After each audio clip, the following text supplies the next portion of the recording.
할렐루야.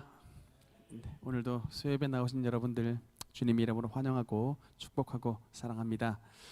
이번에 특별히 고난주간 맞이해서 새벽에 또 수요일 저녁 예배로 여러 성도님들 나오시는데 하나님께서 정말 이 고난주간에 우리 주 예수 그리스도의 십자가의 희생과 고난이 여러분의 삶의 은혜가 될 수 있도록, 또 여러분의 삶의 치료가 될 수 있도록, 여러분의 삶의 승리가 될 수 있도록, 여러분의 삶의 지혜와 능력이 될 수 있도록 이번 고난주간 가운데에 우리 하나님의 성령께서 여러분의 모든 삶과 가정 가운데 함께해 주셔서 정말 주님의 십자가의 은혜가 흘러넘치는 귀하고 복된 고난주일이 되기를 주님 이름으로 축원합니다. 함께 시편 18편 1절 2절 우리 두 절 말씀 읽으면서 말씀 시작하겠습니다. 같이 읽겠습니다. 시작. 나의 힘이신 여호와여, 내가 주를 사랑하나이다. 여호와는 나의 반석이시요 나의 요새시요 나를 건지시는 이시요 나의 하나님이시요 내가 그 안에 피할 나의 방패시요 나의 구원의 뿌리시요 나의 산성이시로다. 아멘. 오늘은 고난주간을 맞이해서 이제 고린도전서 강해는 한 주간 쉬고 특별히 이제 속죄론에 대해서 말씀을 나누겠습니다.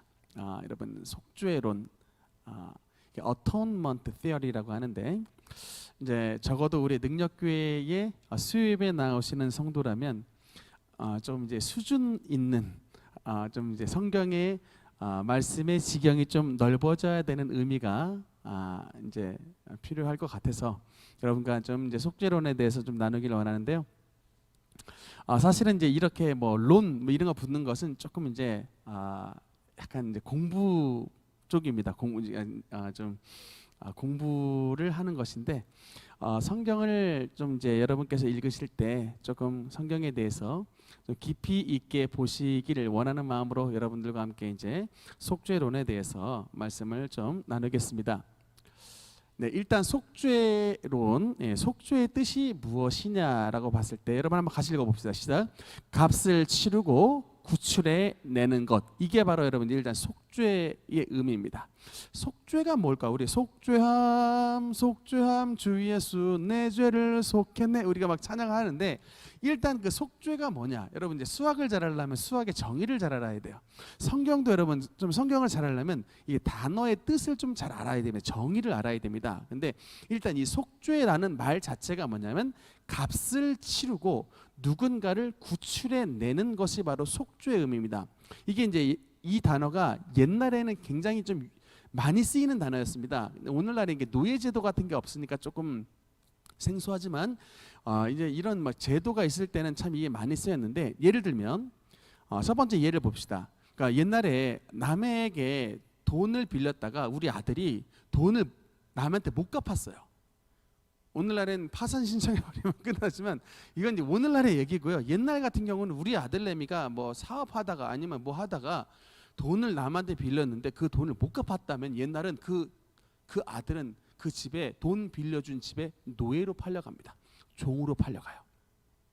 그게 이제 그런 일들이 굉장히 비일비재했습니다. 두 번째 경우를 보면 이런 포주의, 그러니까 나쁜 놈이죠. 포주의 유혹에 넘어가가지고 몸을 그러니까 이제 팔고 있는 딸내미의 경우, 이제 이런 일들이 오늘날에도 실제로 벌어지는데 이제 막 유흥가 같은 이런 포주에게 유혹에 넘어가가지고 우리 딸이 그 포주에게 잡혀가지고 몸을 팔고 있는 이런 일들이 벌어집니다. 근데 이때 이런 상황 속에 우리의 노예로 팔려간 아들, 또 몸을 팔고 있는 우리 딸내미를 구출하기 위해서 지불하는 비용이 바로 뭐냐면 속전이라고 하는 것입니다. 속전. 이게 이제 영어로 말하면 ransom이라고 하는 건데, 여러분 이 단어가 성경에 등장을 합니다. 다음으로 한번 볼까요? 네, 호세아 선지자의, 그러니까 호세아라고 하는 유명한 선지자가 있는데 그 선지자의 아내의 이름이 고멜이라고 하는 여자입니다.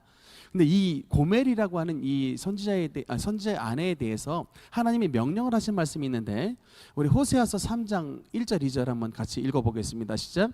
너는 또 가서 타인의 사랑을 받아 음녀가 된 그 여자를 사랑하라 하시기로 내가 은 15개와 보리 한 호멜 반으로 나를 위하여 그를 사고라는 말씀이 있습니다. 여러분 이게 무슨 말씀이냐면 이 고멜이라고 하는 여자가 호세아 선지자의 이 부인이었는데 하나님께서 무슨 좀 계시가 있어가지고 선지자가 보통의 경우에는 음란한 여자랑 결혼을 안 하는데 하나님이 이 여자랑 결혼을 하라고 주례를 쓰셔버렸어요. 그래가지고 선지자가 마음이 없지만 음란한 여자 고멜이라고 하는 여자랑 결혼을 했습니다. 그래서 아이를 낳아요. 뭐 로루하마라고 하는 이런 이름 붙인 여러 아이들을 막 이스라엘 이런 여러 이름들을 붙인 아들을 낳는데 이렇게 자식을 낳은 후에도 이 고멜이라고 하는 여자가 정신을 못 차리고 또 바람을 피워버립니다. 그래가지고 또 다른 남자랑 사랑에 빠져가지고 근데 그 다른 남자가 이렇게 아까 말했던 포주 같은 아주 폐악한 이런 남자랑 사랑에 빠졌어요. 오늘날에도 여자들 보면은 착한 남자 싫어하고 나쁜 남자 좋아하는 사람들이 있습니다.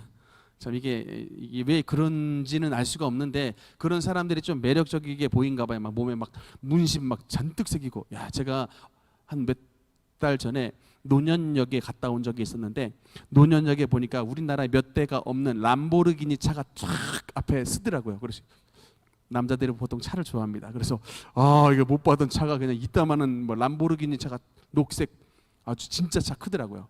막 수억 나가는 것 같아요. 그 차가 탁 쓰는데 정말 잘생긴 남자였는데 진짜 그 과장 안 보태고 얼굴 빼고는 온 몸에 문신이었습니다. 얼굴만 빼놓고 온 목에서부터 발끝까지 막 뭔 문신을 그렇게 잔뜩 해놨는지 모르겠는데 하여튼 그렇게 그런 사람이 람보르기니 탁 문을 열고 나오더라고요. 근데 굉장히 막 당당하게 그 노년역을 막 걸어가는데 아마 인기가 많았던 것 같습니다. 고급 스포츠카 막 타고 다니는데 보니까 참 이런 사람들이 이게 뭐 인기가 많은 것 이런 시대가 참 왜 그러는지는 알 수 없습니다만 어쨌든 이 고멜이라고 하는 여인도 이런 막 조폭 같은 이런 사람하고 또 사랑에 빠졌나 봅니다. 팔려갔어요. 그런데 팔려갔는데 하나님께서 선지자 호세아에게 말하기를 너는 또 다시 한번 가서 타인의 사랑을 받아 음녀가 된 그 여자를 다시금 데려와서 사랑하라 라고 말씀하셨는데 이때 그냥 데리고 올 수가 없었고 그래서 내가 그를 샀는데 이때 치렀던 대가가 뭐냐면 은 15개와 보리 1.5 호멜의 비용을 지불했다. 그래서 그렇게 값을 지불하고서 아내 고멜을 데리고 왔다라는 말씀이 나옵니다. 이때에 이 은 15개와 보리 한 호멜 반이 바로 뭐냐면 고멜의 속전입니다. 고멜의 랜섬이라고 하는 거예요. 고멜을 사는 비용입니다. 이게 이제 성경적인 배경이고요. 다음을 보면 근데 왜 이제 우리가 고난 주간에 이 속죄론을 다루냐면 여러분 이게 바로 마가복음에서 나온 예수 그리스도께서 이 땅에 오신 예수님의 성육신의 이유이기 때문에 그렇습니다. 마가복음 10장 45절 오늘 주제 말씀인데 여기 같이 읽겠습니다. 시작.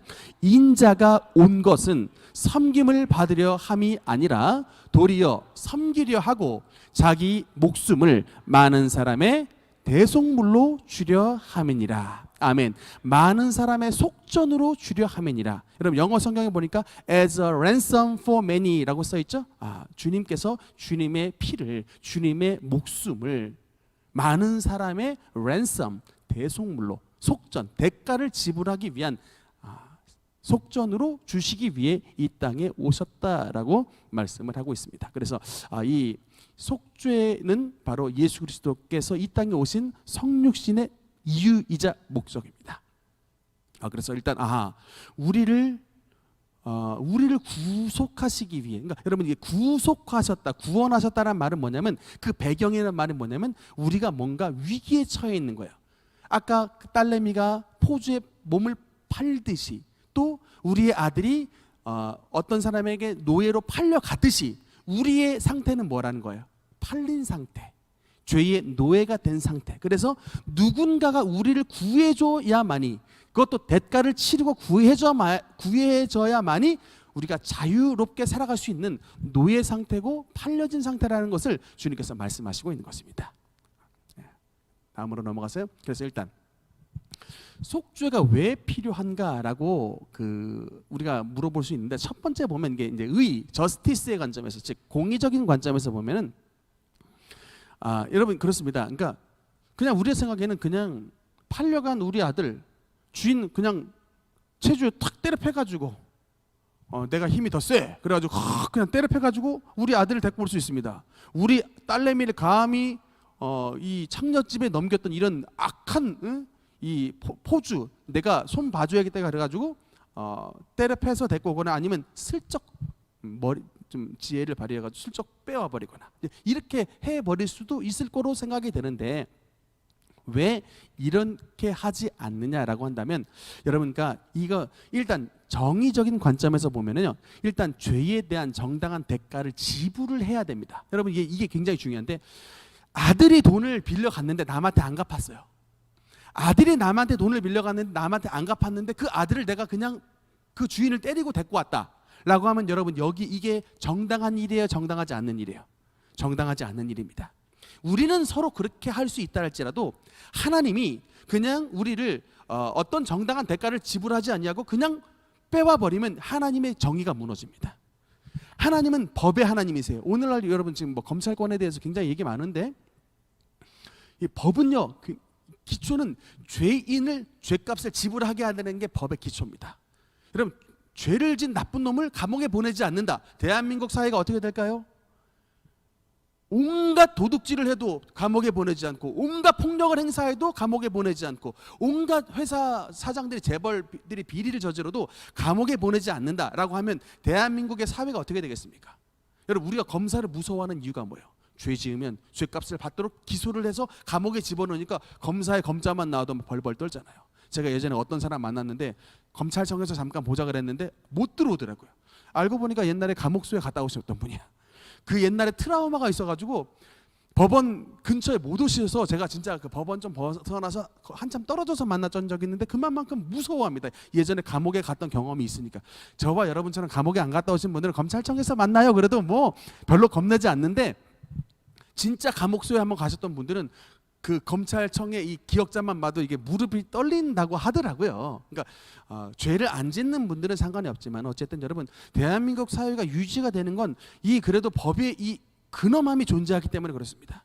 하나님께서 세상을 통치하시는 원리도 바로 마찬가지입니다.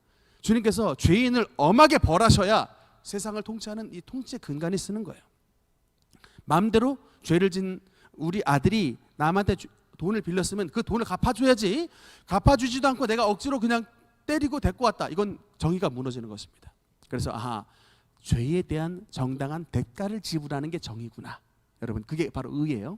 다음 속죄가 또 필요한 것은 사랑의 관점, 러브, 즉 사랑의 관점에서 봐야 되는데, 그래 너 남한테 돈 빌렸으니까, 남한테 돈 빌렸고 돈 못 갚았으니 넌 그냥 노예 생활해라. 여러분 이런 부모님이 계십니까? 우리 내 아들이 진짜 남한테 돈 빌려가지고 돈을 못 갚아서 노예로 팔려갔는데 그래 너 죄값 치러 라고 뒷짐지고 있을 부모님이 어디 있냐고요. 진짜 하다못해 집안에 있는 소중한 기물을 팔아서라도 팔려간 우리 아들내미, 정말 포주에게 잡혀있는 우리 딸내미 건져냅니다. 그게 바로 부모의 사랑입니다. 여러분, 그렇듯이 노예 생활을 방치하는 아들과 딸을 그대로 방치해두는 건 부모님의 사랑이 아닙니다. 그래서 어떤 대가를 치러서라도 건져냅니다. 그게 바로 사랑이에요. 그래서 여러분, 이 속죄가 필요한 이유는 이 사랑의 관점에서 그들을 그대로 방치해두는 건 부모님의 사랑이 아니듯 어떻게든 건져내는 게 부모님의 사랑이듯 속죄를 통하여 건져내야 되는 게 여러분 속죄의 이유가 됩니다. 그래서 다음으로 넘어가면 여러분 이 말씀 있죠. 시편 101편 1절 말씀 한번 같이 읽겠습니다. 시작. 내가 인자와 정의를 노래하겠나이다. 여호와여 내가 주께 찬양하리이다. 아멘. 이 시편 101편의 말씀은 다윗의 뭐라면 대관식입니다. 오늘날로 말하면 윤석열 대통령의 취임식의 말씀, 이게 바로 이 말씀인데, 윤석열은 뭐 기독교인이 아니니까 이거 할 리가 없겠습니다만, 다윗은 대통령, 그러니까 왕 취임식 때 이 말씀으로 시작한 거예요. 시편 101편 1절 말씀. 여호와여 내가 주님께 찬양을 하는데 내가 인자와 정의를 노래하겠습니다. 이게 바로 다윗의 왕국의 이념 틀이에요. 내가 하나님, 이 나라를 주님의 러브, 주님의 사랑과 주님의 저스티스, 주님의 공의로 이 땅을 세우겠습니다 라고 하나님의 그 사랑과 공의로 통치하겠습니다라고 하는 이 이스라엘 통치의 이념을 밝힌 시예요. 이게 바로 하나님의 속성이기 때문에 주님은 우리를 사랑하시고 죄를 미워하시는 이 러브와 저스티스의 속성을 가지고 주님께서 세상을 다스리시는데, 이 통치 이념을 가지고 이스라엘을 세웠던 사람이 바로 다윗이었다. 그래서 사랑과 공의의 하나님을 노래합니다. 근데 왜 이 말씀을 드리냐면, 다음 하나님의 이런 사랑과 주님의 공의가 만나는 곳이 어디냐? 바로 예수 그리스도의 십자가라는 것입니다. 다시 한번, 하나님의 사랑과 주님의 사랑 덩어리, 또 주님의 공의, 즉 죄인을 벌하시고 심판하시는 그 주님의 법, 주님의 심판이 함께 만나는 자리가 바로 예수님의 십자가라는 사실입니다. 다음으로 넘어가면요, 저 주님의 십자가를 한번 바라보면요, 정말 하나님의 사랑과 공의가 저 가운데 만나 있습니다. 그러니까 여러분, 얼마나, 이제 일단 사랑의 관점에서 하나님이 얼마나 우리를 사랑하시느냐가 주님의 십자가에 나왔어요. 여러분, 이게 무슨 말이냐면, 하나님이 얼마나 우리를 사랑하시는가, 그 주님의 사랑의 위대함이 그 십자가에 나타나 있는데, 하나뿐인 독생성자 예수 그리스도를 우리에게 보내시면서까지 주님께서 우리를 사랑하시는 거예요. 말하자면 아브라함에게 이삭입니다. 아브라함에게 이삭과 같은 존재예요. 그보다도 하나님은 아들 예수님을 더 사랑했습니다. 아들 이삭을 바칠 때 하나님께서 이제 바치려고 할 때 하나님께서 아브라함의 손을 막으셨고, 이제 그에게 여호와 이레라고 하는 이제 축복을 주셨는데, 이게 바로 하나님 아버지의 마음입니다. 하나님이 얼마나 우리를 사랑하시느냐면, 주님의 독생성자 예수 그리스도를 포기하시면서까지, 그를 십자가에 매 달리면서까지 우리를 그 정도로 사랑하셨다. 이게 바로 하나님의 사랑이 십자가에 나타나 있는 거예요. 그래서 십자가는 하나님의 사랑이 너무나도 증명이 되어 있는 곳입니다만, 반대로 또 하나님의 공의가, 주님의 저스티스가 나타나 있습니다. 여러분, 이게 무슨 말이냐면, 얼마나 우리가 짓는 죄가, 사실 우리 참 죄를 많이 짓는데, 사실은 그 죄가 하나님의 관점에서 봤을 때 얼마나 무섭고, 그 죄가 얼마나 대단한 랜섬, 얼마나 대단한 이 속전을 치러야 되느냐면 바로 십자가에 나타나 있습니다. 죄가 얼마나 무서운지, 그 아들 예수님을 십자가에 죽이실 정도로 죄는 무서운 겁니다. 그 아들을 십자가에 죽이지 않으면 죄가 도무지 용서를 못 받기 때문에 하나님께서 아들 예수님을 십자가에 죽이신 거예요. 그런 대가를 지불하지 않고서는, 그런 어마어마한 비용을 지불하지 않고서는 저와 여러분이 지은 모든 죄가 절대로 해결함을 못 받기 때문에 하나님께서 이 비용을 지불하신 것입니다. 이런 비용을 주님께서 지불하셔야만이 죄가 사라지는 거예요. 그만큼 여러분, 죄는 무섭습니다. 우리가 사실 죄 안 짓는 사람이 없습니다만, 이 죄의 무서움을 알면 우리가 이게 죄를 쉽사리 지어서는 안 된다는 것이죠. 엘리 엘리 라마 사박다니, 지난번 말씀드렸잖아요. 나의 하나님 나의 하나님 어찌하여 나를 버리셨나이까. 정말 주님의 십자가는 예수님께서 하나님 앞에 버림을 받으신 그 장면입니다. 그만큼 예수님이 아버지께 버림을 받을 정도로 죄는 무섭다. 주님은 십자가에서 죄인으로 달리셨기 때문에. 그래서 주님의 사랑과 주님의 공의가 만나는 그 만남의 자리가 바로 예수님의 십자가라고 하는 것입니다. 다음 말씀 한번 보겠습니다. 시편 85편 10절 말씀 한번 같이 읽겠습니다. 시작. 인애와 진리가 같이 만나고 의와 화평이 서로 입 맞추었으며. 아멘. 그러니까 하나님의 인애와 진리와 주님의 의와 화평이 서로 키스를 한, 주님께서 밑에 만난 장소, 입이 맞춰진 장소입니다. 그러니까 여러분, 그러니까 이 사랑과 주님의 공의와 주님의 화평이 만난 장소라는 것이죠. 그게 바로 주님의 십자가입니다. 그러니까 여러분, 우리가 주님의 십자가를 바라볼 때에 여러분, 우리의 마음속에 담대함이 뭐가 생겨야 되냐면, 하나님이 얼마나 저와 여러분을 사랑하셨든지 아들을 포기하셨다. 아들을 포기하실 만큼 저와 여러분을 사랑하신 것입니다. 성경에 나오잖아요. 누가 우리를 그리스도의 사랑에서 끊으리요? 환난이나 곤고나 박해나 기근이나 적신이나 위험이나 칼이라. 세상의 그 어떤 무서운 존재도 우리를 그리스도의 사랑에서 끊을 수 없다라고 단언하고 있습니다. 여러분, 왜 사람들이 자살하고 왜 많이 우울할까요? 이 그리스도의 사랑에서 우리가 끊어진 것처럼 느껴지니까 그래요. 그러나 여러분, 우리가 정말 주님의 십자가를 바라보면, 주님의 십자가에 가까이 나가면 하나님이 얼마나 우리를 사랑하시는가를 우리는 정말 그 사랑에 감격하게 됩니다. 중요한 건 주님의 십자가에 가까이 나아가야 주님의 사랑을 느끼는 거예요. 주님의 십자가와 멀리 동떨어져 있으면 주님의 사랑을 절대로 못 느낍니다. 그러니까 여러분, 우리의 삶에 회복이 되는 첫 번째 지름길은 예수의 피예요. 주님의 십자가입니다. 우리가 날마다 주님의 보혈을 찬양하고 날마다 주님의 십자가를 의지해야 그 십자가에서 흘러나오는 하나님의 사랑이 우리의 마음속에 적셔지게 되고, 주님의 사랑에 감복하게 되고 눈물을 흘리며 세상을 살아갈 소망을 얻게 되지. 주님의 십자가와는 멀리 동떨어진 채 막 내 생각과 내 마음대로 가라면 주님의 십자가를 느낄 수가 없습니다. 하나님의 사랑을 감격을 느낄 수가 없어요. 그래서 여러분, 우리가 정말로 오늘날 신앙생활에 가장 중요한 건 내 삶의 신앙의 위치가 주님의 십자가와 지근거리가 얼마나 되는가를 날마다 점검을 해야 됩니다. 그래서 여러분, 이 고난 주간은 참 복된 주간이에요. 왜? 그래도 1년 가운데 가장 주님의 십자가와 가장 가까이 나가는 기간 아닙니까? 우리처럼 금식을 통해서 또 뭐 미디어 금식을 통해서 하나님 말씀을 가까이 함을 통해서 주님의 십자가를 더 가까이 나가니까 그때는 정말 주님의 십자가의 은혜가 우리 속에 더욱더 흘러 넘치게 되게 되는 것입니다. 이런 주님의 은혜에 동참하시는 성도는 되시길 바랍니다. 그래서 주님의 인애와 진리와 주님의 하나님의 의와 평강이 함께 만나고 입을 맞추는 그 주님의 사랑과 공의가 만나는 장소가 바로 주님의 십자가라는 사실을 믿으시기 바랍니다. 그 다음에 이제 속죄의 주체, 즉 속죄를 이루시는 분은 주관자, 속죄의 주관자가 누구시냐를 봤을 때 두 가지로 나눠 볼 수 있습니다. 첫 번째, 광의적, 즉 넓은 의미에서 보면은 삼위일체 하나님께서 아버지와 아들과 성령께서 함께 협동하신 사역이다라고 볼 수 있습니다. 여러분, 히브리서에 보면 또 시편 그 40편에 보면은 내가 예수님께서 하신 말씀인데, 내가 두루마리 책에 가르쳐 나온 것을 준행하러 왔나이다라는 말씀이 나와요. 그러니까 예수님께서 이제 성육신 하실 때 말씀인데, 그러니까 그래서 그 전 화면을 보면요, 여러분, 그 하나님, 이 예수님의 속죄 사역은 일단은 그 설계도를 누가 그리셨냐면 우리 아버지께서 그리신 거예요. 설계도, 아들 예수님의 속죄에 대한 전체 구상. 우리도 건축하기 전에 항상 설계도가 있죠. 전체 구상을 우리 아버지 성부 하나님께서 하신 것입니다. 계획을 짜신 거고요. 그 성부 하나님께서 짜신 계획대로 한치의 오차도 없이 완전 100% 완성하신 분이 바로 성자십니다. 성자 예수 그리스도.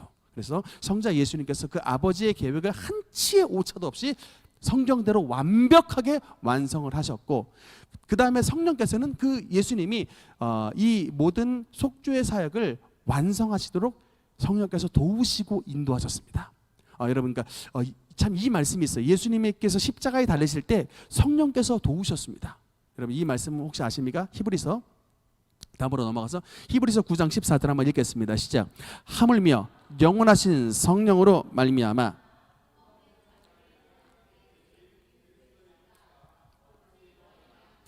죽은 행실에서 깨끗하게 하고 살아계신 하나님을 섬기게 하지 못하겠느냐. 아멘. 그러니까 그리스도의 피를 뭐라고 수식을 하고 있냐면 영원하신 성령으로 말미암아, 영원하신 성령을 통하여 성령님의 인도하심으로 성령님의 도우심을 통해 흠 없는 자기를 하나님께 드리셨다. 그러니까 예수님을 십자가로 인도하신, 그 십자가로 인도하시면서 주님의 마음도 지키시게 하시고 그게 모두 잘 인도하셨던 분이 바로 하나님의 성령이셨다는 것이죠. 그러니까 주님의 십자가를 지시는 것도 성령의 도우심을 받아서 십자가를 지셨다고 하는 것입니다. 주님께서 얼마나 그 고통을 감당하셨을 때 얼마나 피하시고 싶었겠냐면은 그 주님을 십자가의 길로 인도하셔서 하나님의 속죄를 완성하자고 주님을 독려하고 격려하시고 인도하셨던 분이 바로 하나님의 성령이셨다고 하는 것입니다. 그래서 예수님의 십자가는 완벽합니다. 하나님의 성령께서 인도하셨기 때문에, 하나님의 성령께서 인도하시고 도우셨기 때문에 예수님의 십자가는 완벽한 거예요. 여러분, 하물며 예수님도 십자가를 지실 때 성령의 인도하심과 도우심을 받았거든. 저와 여러분이 살아가면서 우리 성령의 도우심과 인도하심을 받지 않고 어찌 우리의 삶이 완벽하겠습니까? 어찌 우리의 삶이 성공하겠습니까? 어찌 우리 인생이 잘 살아가겠습니까? 여러분의 가정이 잘 되는 가정, 여러분의 삶이 잘 사는 삶이 되기 위해서는 반드시 예수님처럼 하나님의 성령의 인도하심을 받아야 되는 것입니다. 여러분, 성령의 인도하심을 받는 것은 간단합니다. 그냥 오늘 하루를 시작할 때 이렇게 시작하는 거예요. 저도 여러분 항상 설교할 때 뭐라고 하는 줄 아십니까? 조윤규 목사님한테 배웠어요. 항상 설교할 때 어떻게 하냐면 Let's go, dear Holy Spirit. 하나님의 성령이시여 함께 가주십시다. 하나님의 성령님, 이 시간 설교할 때 주님의 지혜와 총명과 모략과 주님의 계시를 부어주셔서 능력 있는 말씀이 선포되게 하옵소서. 간단하지만 Let's go, Holy Spirit 하고 나갑니다. 진짜 그렇게 나가요. 항상 그렇게 하고 나갑니다. 강대상 올라가서 항상 기도할 때 Let's go, dear Holy Spirit. 성령님, 사랑하는 성령님 같이 나가십시다 라고 기도하고 나간다고요. 여러분, 그러니까 우리 자녀들 얼마나 지금 막 중간고사, 기말고사, 막 콩쿨, 여러 가지 막 대회, 여러분 또 이제 선생님들로 애들 또 가르쳐야 되고, 또 직장생활 가서 직장생활 해야 되고, 사업하시는 분들 얼마나 많은 지혜와 능력이 필요합니까? 얼마나 많은 대적들이 여러분 주변에 있습니까? 얼마나 많은 시험들이 여러분 옆에 있습니까? 이걸 여러분 스스로 힘으로 하지 마시라고요. 영원하신 성령으로 말미암아 흠없는 자기를 하나님께 드린 예수님처럼 여러분도 영원하신 성령으로 말미암아 여러분의 삶이 성공이 나타나고 주님의 지혜와 능력이 나타나고 주님의 놀라운 하나님의 화평이 나타나도록 여러분의 삶 가운데 성령의 도우심으로 함께하는 여러분들의 삶이 되시기를 주님 이름으로 축원합니다. 그래서 예수님께서는 하나님의 성령의 도우심을 받고 가셨다. 그다음 두 번째로는 협의, 즉 작은 좁은 의미로 봤을 때는 이것은 특히 예수 그리스도의 사역입니다. 속죄는 예수 그리스도께서 이루신, 완성하신 예수님에게 포커스가 있는 거예요. 아버지는 계획을 하셨고 성령께서는 서포트, 도우셨지만 이 핵심은 누구시냐면 바로 십자가에 달리신 예수님의 사역입니다. 그래서 이제 이 고난 주간에 이렇게 말씀을 나누는데, 특히 여러분 이제 요한복음 10장 18절에 보면 이런 말씀이 있습니다. 우리 한번 같이 읽겠습니다. 시작. 이를 내게서 빼앗는 자가 있는 것이 아니라 내가 스스로 버리노라. 나는 버릴 권세도 있고 다시 얻을 권세도 있으니 이 계명은 내 아버지에게서 받았노라 하시니라. 아멘. 육신의 눈으로 봤을 때 예수님은 참 비참하게 죽으셨습니다. 로마인들의 손에 붙잡혀서 가이사를 반역했던 반역죄로 말미암아 십자가의 형에 처형받았고, 거기에서 어시스트했던 사람들이 가룟 유다 같은 배반자 제자들도 있었고, 또 헤롯과 본디오 빌라도라 같은 통치자들도 있었고, 예수를 십자가에 못 박으라고 외쳤던 군중들도 있었고, 주님을 시기 질투했던 대제사장들과 이런 이제 서기관들, 바리새인들 같은 종교 지도자들도 있었습니다. 이런 악인들이 연합하여 주님을 십자가에 못 박은 것처럼 보여서 주님은 굉장히 무기력하게 보이지만, 그러나 여러분 이 모든 것 가운데 예수님은 12영 더 되는 하나님의 천군 천사를 보내어 저들을 주님께서 말 한마디로 다 제압해 버릴 수 있는 권한이 주님께 있었습니다. 그러나 그 권한을 주님께서 안 썼다라는 말씀이죠. 그게 뭐라고 할까? 내가 스스로 버리노라 라고 말합니다. 왜 주님께서 이것을 스스로, 주님의 생명을 왜 스스로 버리셨느냐? 이 계명을 아버지로부터 받았기 때문에 그런 거예요. 우리 성부 하나님께서 예수님을 이 땅에 보내셨을 때 인자가 온 것은 섬김을 받으려 한 것이 아니라 섬기려 하고 자기의 목숨을 많은 사람에게 대속물로 주시기 위해서 이 땅에 오셨다고 했습니다. 그것을 아버지께로부터 계명을 받았기 때문에 예수님께서 순종하셔서 스스로 주님의 목숨을 십자가에 버리신 것입니다. 주님께서 맘만 먹으셨다면 하늘의 12군단을 데리고 와서 다 한 방에 날리실 수 있었지만 그 권세를 사용하지 않고 스스로 주님께서 하나님의 말씀을 이루기 위해 순종하셔서 십자가에 죽으셨다라고 말한 것입니다. 다음, 그래서 주님의 십자가의 이제 죽으심, 속죄의 4가지의 속성이 있습니다. 그냥 뭐 간단하게 보겠습니다. 첫 번째, 제사성; 두 번째, 대속성; 세 번째, 유화성; 네 번째, 화목성. 이제 이런 좀 말이 어렵죠. 제사성, 속죄의 4가지 속성이 있는데, 첫 번째 제사성을 보면요, 그러니까 속죄로 말미암아 이게 이제 예수님의 십자가의 그러니까 대가를 지불하시는 이런 속죄로 말미암아 어떤 이제 은혜가 나타났냐면, 첫 번째는 뭐냐면 제사, 즉 하늘을 향한 길이 열리게 되었다는 것입니다. 여러분 구약 시대에 제사장 제도를 뒀습니다. 왜 그럴까요? 구약 시대에 아론 같은 대제사장 제도를 둬가지고 백성들이 하나님 앞에 나아가 제사를 드리게 만들었습니다. 여러분 왜 제사와 제사장 제도를 뒀냐면, 인간이 스스로 자기의 힘으로는 절대로 하나님의 나라에 갈 수 없기 때문에 그래요. 여러분 제가 그 잉카와 마야 문명의 그 남미의 유적을 한번 보니까, 남미의 그 유적들, 잉카 마야 문명에 이렇게 막 돌로 쌓은 막 제단 같은 게 있는데, 왜 그 문명의 사람들이 그런 제단 같은 걸 만들어 놨을까를 봤더니 인신 제사의 제단들이었어요. 보니까 거기서 괜찮은 막 그 마을 부족 사람들 가운데 좀 깨끗하고 괜찮은 막 청년 남자 데리고 와가지고 거기서 이제 그 제사 잡기 전에는 실컷 그냥 뭐 돈도 받게 하고 이렇게 마음껏 살게 하다가 그 제단 위에서는 그 사람의 심장을 꺼내가지고 죽이고 심장을 꺼내서 그들이 모시는 신에게 제물을 바쳤던 장소가 바로 잉카 마야의 그런 피라미드 같은 그런 건축물이었습니다. 그러니까 여러분 뭐냐면 그러니까 어떻게든 모든 인간은 뭔가 신에게로 나아가고 싶은 거예요. 이러니까 제사를 드리는 겁니다. 근데 이 문제는 이런 모든 인간들이 드렸던 제사의 풍습은 다 하나님을 향한 길을 열어놓은 게 아니라 하나님을 향한 길을 막아버리고 더 죄짓게 하고 더 비참하게 하고 더 인간을 정말 참 잔인하고 슬프게 만들었던 이게 역사입니다. 여러분, 하늘을 향한 길은 딱 하나뿐이에요. 예수 그리스도의 보배로운 피를 통한. 그래서 이 제사를 통해서 하나님을 향해 나아갈 수 있는 길이 열리게 되었다라는 말씀이고, 그다음 대속성. 특히 대속은 여러분, 그러니까 이 하나님의 대가 지불입니다. 그러니까 이 여러분 인간이 인간의 죄를 위해서 스스로 돈을 낼 수가 없어요. 우리 인간은 다 죄인이기 때문에 우리 인간이 스스로 대가를 지불할 수 없고, 이 예수 그리스도의 십자가라고 하는 것은 하나님께서 우리 인간을 위해 어마어마한 하나님의 대가를 지불한 사건입니다. 아들이라고 하는, 독생자라고 하는 유일한 대가를 지불하신 하나님의 대가 지불의 사건입니다. 그래서 하나님이 인간을 위해 대가를 지불하신 거예요. 이 죄 지은 인간을 위해. 여러분, 얼마나 감사합니까? 여러분 같으면 저기 막 길거리에 막 죄가 막 많이 짓고 있는 사람한테 뭔가 여러분 귀한 자식을 내보낼 수 있겠어요? 그러니까 진짜 여러분의 사랑하는 일에 한나, 우리 사랑이, 소망이, 이런 여러분이 정말 여러분의 생명을 줘도 아끼지 않을 만큼 이런 아이들을, 이런 무가치한 인간들을 대신해서 여러분 한번 그 아이를 내준다고 한번 생각해 보세요. 그런 일을 여러분이 과연 할 수 있겠는가? 근데 성경에 나오잖아요. 우리가 아직 죄인 되었을 때에 하나님께서 그리스도를 우리를 위해 대가를 지불하게 하심으로 하나님께서 우리에게 대한 자기의 사랑을 확증하셨다라고 말씀합니다. 이게 바로 하나님의 사랑이라니까요. 절대로 우리는 벤치마킹할 수 없는, 절대로 우리는 흉내낼 수 없는 그 대가를 주님께서 지불하셨다. 예수님이라고 하는 귀한 독생자를 포기하시면서. 이게 대속성입니다. 그 다음 유아성. 이 주님의 십자가로 말미암아 여러분 이제 어떤 일이 일어났느냐면 저와 여러분이 지었던 모든 죄가 가림을 받고 우리의 모든 죄가 덮임을 받습니다. 우리의 죄가 사함을 받고 우리의 죄가 덮임을 받았다. 사실 여러분, 우리가 어떻게 지난날에 지었던 모든 죄가 덮임을 받냐고요? 그건 상식적인 일이 아닙니다. 그건 사실 상식적인 일이 아니에요.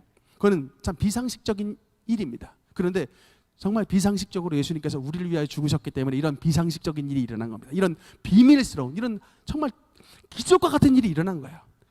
기적과 같이 예수님께서 저와 여러분을 위해 죽으셨기 때문에 우리의 모든 지난날의 죄가 소멸을 받게 됐고 덮임을 받았다는 것입니다. 그 다음에 화목성. 하나님의 사랑받는 존재가 되었다. 여러분 말씀드리잖아요. 성경의 그 에베소서에도 나오지만 우리는 본질상 진노의 자녀입니다. 그러니까 우리가 우리 스스로 힘을 의지해서 하나님 앞에 나아가면요, 그냥 우리는 모두 다 죽어요. 마치 베레스 우사 사건 알죠? 여러분 그냥 제사장이 있던 이 우사가 하나님의 법궤를 맞았을 때 그 자리에서 터져 죽지 않습니까? 주님의 영광 앞에는요, 우리가 그냥 나가면 우리 그냥 죽어요. 주님의 보혈 없이 우리가 스스로 나가면 그냥 베레스 우사 사건처럼 터져 죽는 것입니다. 그러나 여러분, 우리가 그럼에도 불구하고 하나님의 아들과 딸로 부름을 받는다고 하는 건 우리의 그 많고 많은 죄가 예수님의 보혈로 말미암아 다 씻음을 받았기 때문에 이제는 하나님과 우리는 화목하게 된 거예요. 그 화목하게 된 그 원인은 예수의 보혈입니다. 주님의 보혈이 그만큼 우리의 모든 죄를 다 없애주셨기 때문에 우리는 사랑받는 주님의 아들과 딸이 된 거, 영접하는 자, 곧 그 이름을 믿는 자들에게는 하나님의 자녀가 되는 권세를 주신 것입니다. 그래서 여러분, 그러니까 그만큼 우리가 주님의 아들과 딸이 될 수 있었던 가장 큰 원인은 주님의 보혈이 저와 여러분을 덮어주셨기 때문에 그렇습니다. 여러분, 그래서 정말 여러분 하나님 앞에 사랑받는 사람이 되기 위해서는 주님의 보혈을 항상 찬양하고 감사해야 돼요. 그러니까 여러분 기도할 때 항상 주님의 보혈부터 찬양해야 됩니다. 주님의 보혈을 가까이 해야 여러분이 하나님 앞에 사랑받는 사람이 되지, 왜 세상 사람들은 하나님의 사랑을 받지 못할까요? 주님의 보혈이 없기 때문에 그런 거예요. 그러니까 우리가 하나님의 사랑을 받는 자가 되기 위해서는 주님의 보혈이 덮어야 우리가 하나님의 아들과 딸이 되게 되는 것입니다. 그러니까 주님의 보혈을 사랑하는 자는 하나님이 사랑하시는 것입니다. 그래서 주님의 제사성과 대소성과 유아성과 화목성은 바로 주님의 속죄 십자가의 은혜를 통하여 우리에게 주신 은혜의 선물인 것입니다. 마지막 이제 이거 또 중요한 주제인데 오늘은 여기까지만 말씀을 드리겠습니다. 이제 속죄의 모형 욤키푸르 대속죄에 대한 그 말씀은 좀 자세하게 풀어 말씀을 드려야 될 것 같기 때문에 오늘은 그냥 속죄론 1번으로 마무리를 짓겠습니다. 기도하시겠습니다.